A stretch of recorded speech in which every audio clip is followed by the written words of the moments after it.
We invest a lot of time, money, and attention in constructing ideal urban spaces, finding the perfect coffee table to suit the postmodern lounge, scrolling through dozens of websites to find those one curtain rods, 5 weekends in a row sitting on chairs until we find just that one. Humans are unique in our obsession with aesthetics. The exercise is so much about crafting a space that feels the way you desire, insulated from the rest of the world. This is your apartment, your house, your yard.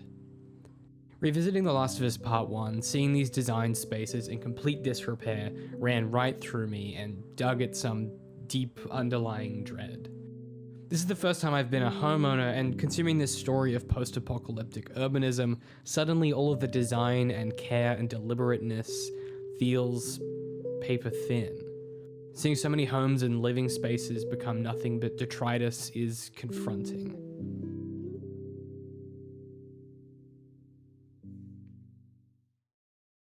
In the opening sections of The Quarantine Zone, there's a moment where you come upon the Boston skyline for the first time. Beyond the squalid streets and grimy walls, 2 skyscrapers lean drunkenly against each other. 1,000 panes of glass are no more than shards. Entire floors where dozens of office workers sat and made phone calls and worked on spreadsheets are vanished, obliterated into nothing but recollection by a desperate attempt to save the quarantine zone. How many people never made it out of those buildings? How many are entombed there now, sealed in a mausoleum of capitalism that could not save them in the end? This sight of the skyline arrested me as I played. I stared transfixed, and I imagined this happening to my city. Imagine the desks and chairs and computers and meeting rooms I use every day being abandoned, broken and copper with rust. Those unlucky enough to be trapped within, calcified by toxic spores, mummified and returned to the earth. A grim future separated from ours by a membrane so thin you think it's barely there unless you reach out and touch it.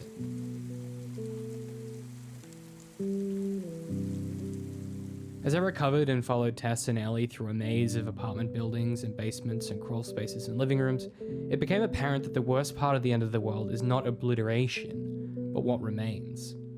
We climb into a family living room. An armoire has toppled on its side, spilling a dozen trinkets and a collection of glasses onto the carpet.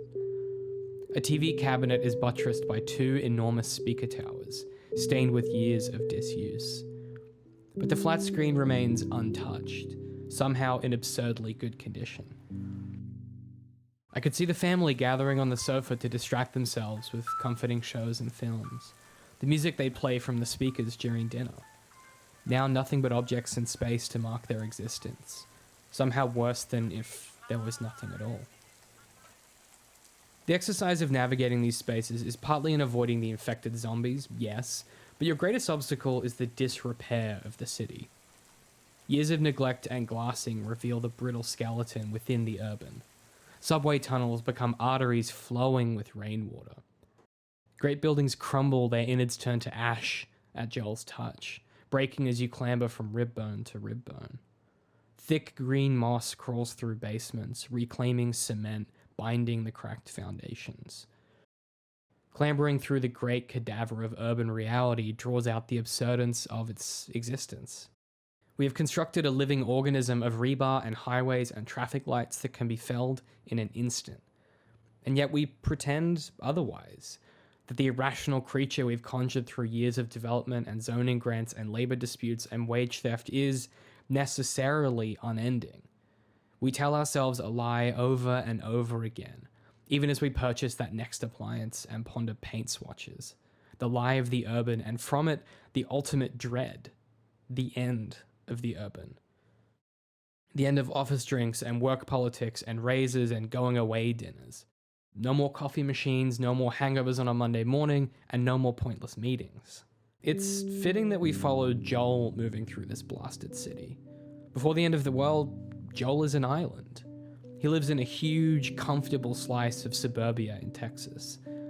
His yard is large and well kept, He has the televisions and the fancy grill and the beer fridge and the kitted out study. An entire world curated and designed. This man never believed in the mythic city, never believed in the greater organism.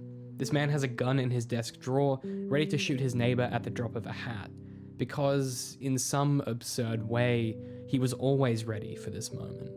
Always ready for the illusion to shatter because he always stood beyond. He doesn't need the world outside. He cares about his own, about us. Jimmy! Jimmy, stay back! Jimmy, I am warning you! After the death of his daughter, we find Joel in the Boston quarantine zone, 20 years later, thrust into the heart of the deceased city, forced to crawl through its capillaries, forced to confront the impossible existential reality of what remains. Fighting through the remnants of municipal life, shadowed by those two broken towers, Joel must confront a simple truth. He is the sort of person who can survive the collapse of reality. He will shoot men in the head, stab them to death, beat their skulls in with a baseball bat. And he's good at it. The end of the world suffers only the strong to remain. In the end, the cadaverous city asks Joel to choose, the world or us. And in a thunder of gunfire and blood, Joel answers the same way he always has. I choose us.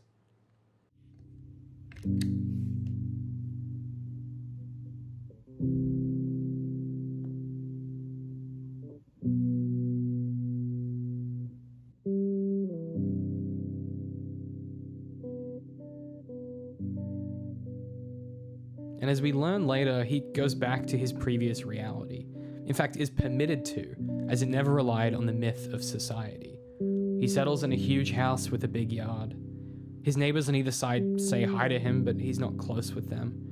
He's the gruff general on the outskirts of town everyone is a little frightened of, the retired gunslinger. While he performs various moments of vulnerability during his journey through the black heart of Boston, Joel is a selfish, conservative hard case who survives precisely because he is not the best of us. The believers of reality are entombed in their shattered office buildings and mid-century living rooms and apartments. Dead cells rotting in the lifeless Goliath of Boston. And as the moss and vines creep among the bones, all that remains is the last of us, and what the rest of us left behind.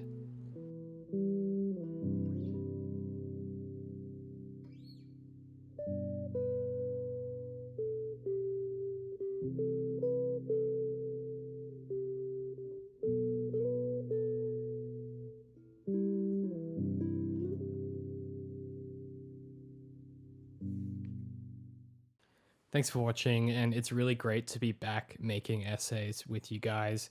If you're interested in my thoughts on The Last of Us Part 1 in a bit more detail, I actually have a 3-hour deep dive that I did with Danielle from Level Story. You can probably find a link on your screen at the moment or down in the comments below. Thanks so much for watching, and I'll catch you guys in the next essay.